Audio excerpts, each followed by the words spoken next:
Ah. Jour J, enfin. J'ai l'impression d'avoir entendu cette date depuis que je suis né. J'avais déjà tout préparé la veille, guitare, percussion, casque et ampli. Tout était accroché à mon sonocycle. Aujourd'hui c'est le jour de l'an, c'est mon jour. Celui où je vais être confronté à tous les musiciens de la ville afin d'élire LA musique qui va alimenter l'ensemble des habitations et appareils électroniques. Avec un peu de chance, ce sera ma musique, mes créations qui seront utilisées dans nos usines à son. Mais il faudra produire plus de sonowatt que les autres groupes.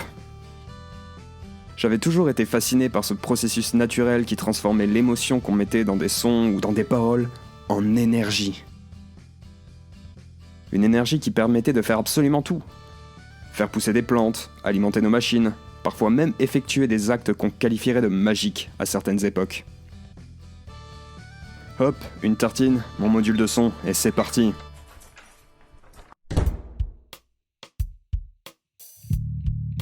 La ville et ses sonorités. Chaque sonomobile qui passait produisait un son un peu différent, les gens aussi. C'est marrant comme chaque être vivant ou non possédait sa propre couleur, sa propre vibration. Sur chaque devanture de maison, on pouvait observer des espèces de paraboles afin de capter les musiques ambiantes. La nouvelle initiative des écologistes. Ceux qui pensaient que générer trop de sonowatts pouvait avoir des conséquences inconnues. Mais personne n'y faisait réellement attention.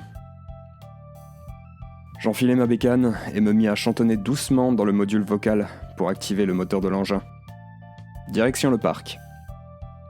En passant entre deux sonomobiles, j'aperçus un contrôle routier. Autant l'éviter, j'allais perdre du temps. Ils faisaient bien leur métier, mais j'avais aucune envie qu'on vérifie chacun de mes instruments. Quelques semaines auparavant étaient apparus des soundpunks armés. Les dégâts avaient été sans précédent. Il paraissait même qu'ils avaient intégré à leur corps des modifications génétiques terrifiantes. L'énergie du son peut créer ou détruire. Heureusement, les archimusiciens avaient pu réparer les dégâts et arrêter les intrus. Mieux valait ne pas trop y penser. Je dois être focus pour mon grand moment. Le cordon de sécurité écarta la foule pour me laisser passer et rejoindre le parc. Il y avait encore quelques personnes qui s'y promenaient, probablement des VIP. Un chien apparut à ma droite et m'accompagnait un moment. Comme la plupart des animaux de notre monde, ses oreilles étaient presque de la taille de son corps et sa queue battait un rythme de métronome indiquant son humeur. Il avait l'air de s'intéresser à ma voix. C'est vrai que j'avais toujours eu le contact facile avec les animaux. Les différentes scènes autour du capteur sacré au centre du parc apparurent. Je bondis de mon sono et le laissa à côté d'un bosquet de fleurs. Je fis attention à ne pas heurter les pistils, véritables petits micros fragiles qui auraient pu empêcher la croissance de la plante, et je rejoins mon groupe. Les autres me saluèrent.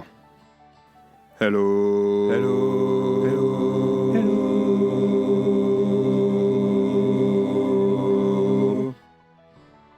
Autour de nous, certains artistes avaient déjà commencé les répétitions. Directement à notre gauche, un groupe de headbangers totalement pris dans la sonorité gutturale de leur son. Il n'y avait aucune batterie, mais on entendait un son lourd de percussion comme si leur tête générait elle-même cette ambiance. Un artiste au centre brandissait une baguette de pain, en poussant des rugissements gutturaux et ses yeux pulsaient d'une énergie bleutée qui ne cessait de s'amplifier. Dans un dernier cri, il cracha une boule de flamme en forme de cœur vers le haut, et tout s'arrêta avant de reprendre.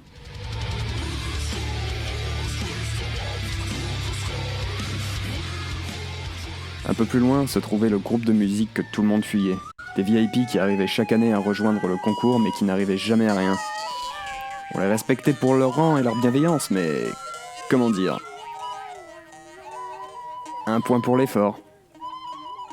Enfin, juste derrière nous, au milieu de l'ensemble des scènes, se tenait un type au milieu de centaines d'instruments et loupes. Chaque année, il avait beau être seul, c'est lui que le module choisissait. Il générait une musique beaucoup trop puissante. Ah, et quand je dis un type, c'est pas pour dire un gars. Type, c'est son nom. Il s'arrêta dans sa chanson. Mesdames et messieurs, il est minuit 14. Il est minuit 14. Il est minuit 14. Ah là là, la bonne dame. Il n'y a plus de saison. Puis repris comme si de rien n'était. Bon, faut pas se démonter. Aujourd'hui, on va faire décoller les enceintes et produire de la magie, tellement nos sons vont faire vibrer les cœurs. Et 1, 2, 3, go! La reine du jour est... La planète Fa.